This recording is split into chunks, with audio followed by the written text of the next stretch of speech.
I went to the wedding of a junior colleague from work, only for the bride to say, "People with a low education and who are poor should sever ties with my husband." She was looking down on me because I dropped out of school. Rather than stopping her, my colleague, the groom, joined her in mocking me. I decided then and there to cut them out of my life and reach out to someone. Get ready, because I'm going to make you regret ever judging people solely on their education. My name is Godwin, and I'm 32. I was raised in an average family, neither rich nor poor, the only son of working parents.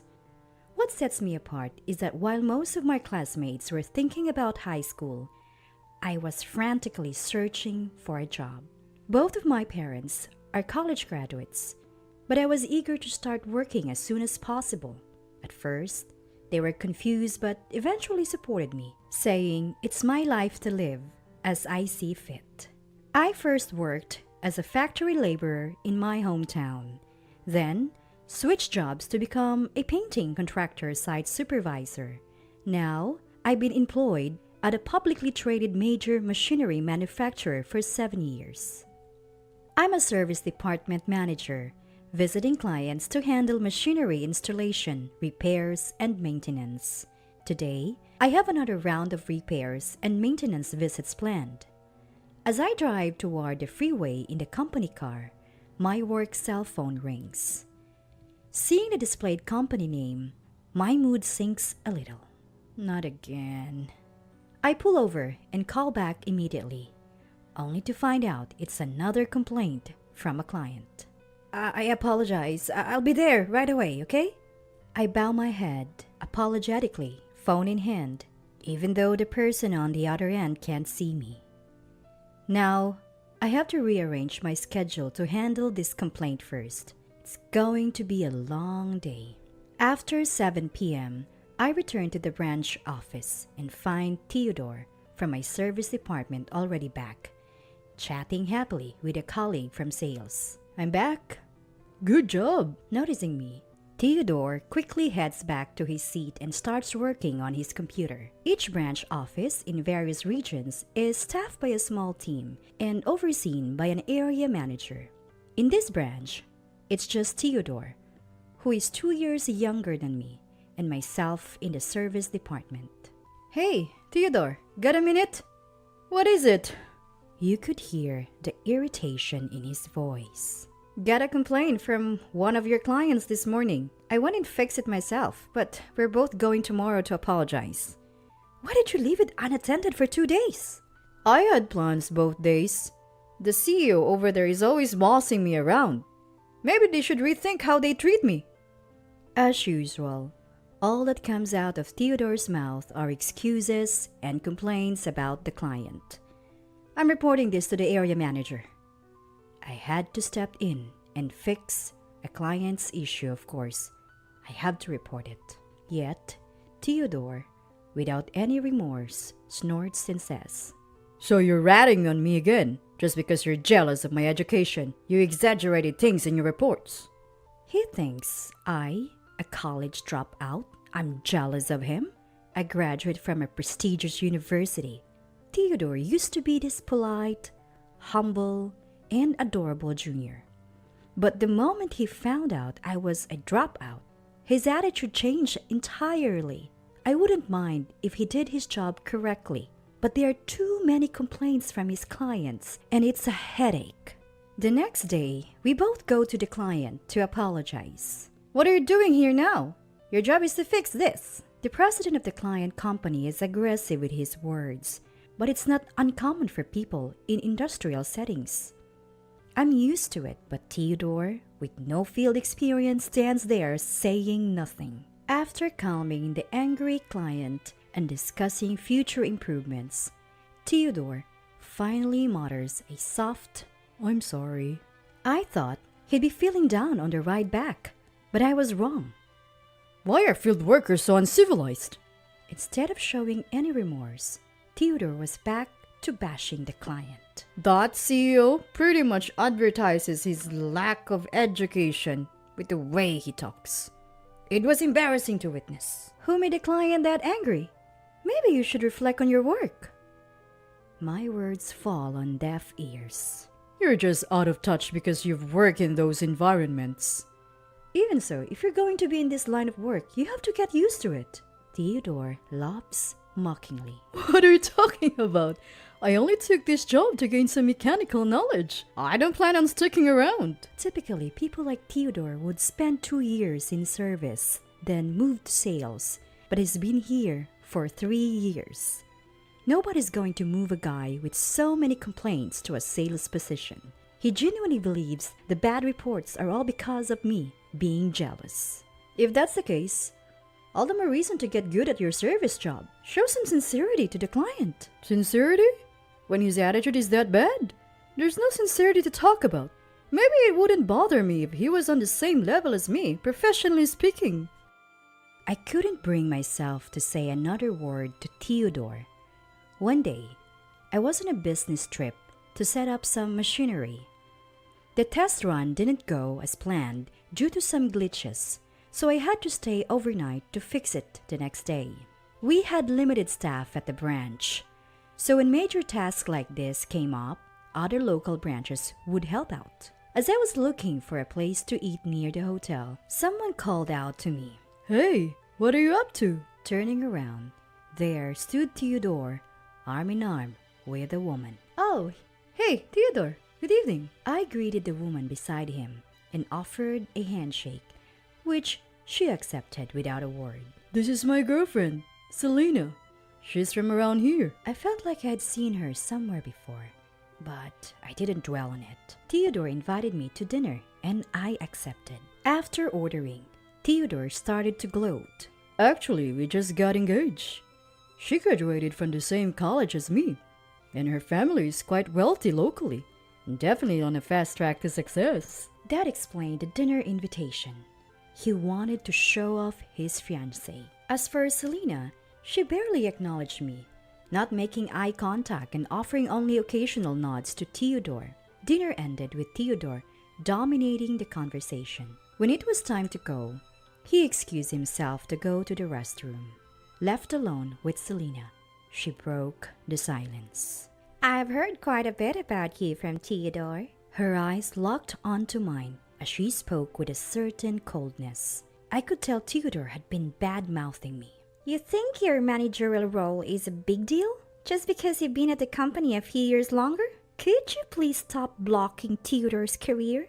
Certainly, the position of manager is something anyone can achieve through years of service and performance evaluations, and our direct boss is the area manager. For Theodore, I'm just a senior colleague, which isn't incorrect. Deciding it was futile to argue, I let it go. Theodore soon returned and wouldn't make eye contact, pretending like nothing happened. As I was leaving, I asked him about work for tomorrow, and he said he'd be helping out at this branch. Something felt off, but I didn't say anything because she was there. The next day, I went to troubleshoot a test run as planned, but Theodore never showed up. I felt uneasy, so I discreetly consulted the area manager and had him look into Theodore's business trip application. Turns out, on the day I met Theodore and his girlfriend, they were supposed to be on a business trip that involved an overnight stay. This was a clear false claim. The area manager asked to handle the rest, so I left it to them. Sometime later, the date for Theodore and his girlfriend's wedding was set. I wasn't invited and felt relieved. But a week before the ceremony, the area manager asked me to attend in their place. They were supposed to give the main speech but couldn't make it, so they asked me to do it. I initially declined, but accepted when they said they had showed up later. On the wedding day, I arrived early and bumped into Theodore and his girlfriend on my way to the waiting room. They looked surprised to see me. "You know, my elite friends and I all have degrees from prestigious universities and work in top-tier companies. I didn't think you, a dropout, would fit in, so we didn't invite you." Theodore scoffed. "I was asked to speak on behalf of the area manager who will be late. Once they arrive, I leave," I replied. The color drained from their faces. Are you trying to embarrass me by having a dropout give a speech? If the area manager can't make it, there's no need for a speech. Leave now, Theodore commanded. Cut ties with my husband. You, uneducated pauper, his girlfriend chimed in. They laughed haughtily and walked into the waiting room, leaving me stunned. A new emotion welled up and my whole body started trembling. If they want to sever ties, then so be it. I stayed under the radar and waited for my turn to speak. Finally, it was my turn. I took a deep breath and stepped up to the mic. Though Theodore and his girlfriend glared, urging me to leave, I started my speech unfazed. Congratulations on your wedding. If you thought I'd stick to usual pleasantries, you're mistaken. Theodore isn't exactly commendable in his job, but this is a celebratory occasion, so I must use only the highest praises. Top tier graduate, Theodore. You are exceptional in accumulating customer complaints at work. Your unrepentant and arrogant behavior, always blaming our clients, really showcases your thick skin. I'm always impressed. Stop it now! She stands up beside a flustered Theodore and shouts, overtaken by rage. You're supposed to cut ties with Theodore. Quit bullying him! The room starts buzzing, but I continue my speech unfazed. Our Ivy League grad Theodore is quite the trickster. He's been lying about business trips to go hang out with her and claiming expenses for it? That's pretty bold and clear embezzlement. Hey, cut it out! You're making this up! Theodore shouts red-faced and starts coming towards me. She also stands up and screams. What's your evidence for all of this? Are you insane? The room descends into chaos, prompting the MC to nervously ask me to stop. I thought, maybe this is as far as it goes. At that moment, the door swings open with a bang. The ones who entered the now silent room were the area manager and the president of the client company. She goes pale when she sees the president heading straight for the bride and groom's table. So, you're lying about wanting to quit your job to marry me was a lie? Turns out, she had been working as a hostess at the club. I recognize her because I was once told at the club that she was the one I was supposed to marry. I had contacted the area manager to bring the president after realizing her true identity in her dressed-up appearance. I lent you money to quit your job and pay off your debt. Then you disappeared and planned to marry someone else? That is... She couldn't come up with any excuses when faced with the calm president. Even Theodore didn't know about her working in the hostess club. He storms back to her and confronts her. What is going on? She snaps back. You act all elite, but you are a no-good criminal. Even worse than a dropout. That dropout's just jealous of me. It's all lies. The area manager quietly stands in front of the shouting Theodore. We have evidence of your actions, and we'll be reporting them to headquarters. You'll be suspended until a decision is made. Realizing the gravity of the situation, Theodore stands there, his face ashen. The president says to her, We'll be speaking through lawyers from now on. The once defiant woman breaks down in tears. The MC wisely suspends the ceremony and the guests are asked to leave. I leave the scene with the area manager and the president. Rumor has it that Theodore and she had planned to get their marriage certificate after the ceremony, but now it's off. Both families are blaming each other and fighting over the wedding costs. Theodore was fired for misconduct, and they're calculating the exact amount he embezzled for restitution. The only thing that stings a bit is that the area manager also received a pay cut for poor supervision of his subordinates. Theodore had timed his business trips to coincide with days when major tasks like machine installments were happening, and the area manager had approved these trips. As for the woman facing fraud charges from the CEO for her sham marriage, she'll likely be tied up in court for a while. Of course, I've cut ties with Theodore and haven't spoken to him since that day. As for me, I'm just going to continue living my life with my head held high.